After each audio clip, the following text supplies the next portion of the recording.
لا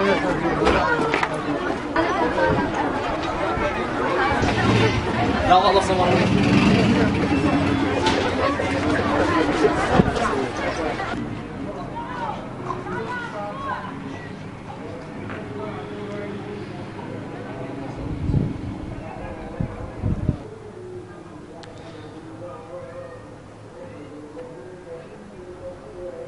السلام عليكم ورحمة الله.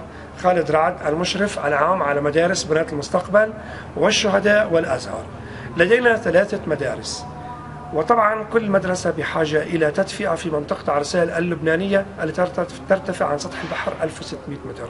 نناشد الأخوة في الهلال الأحمر القطري بمدنا بمادة المازوت. نحن الآن في بداية الشتاء، تاريخ اليوم 1 تشرين الأول 2016 1437 هجري. نناشدكم جميعا أن تساعدونا في دعمنا لمادة الوقود لهذه التجمعات ال3: مدرسة بنات المستقبل، أبناء الشهداء والأزهر في منطقة عرسال. جزاكم الله كل خير.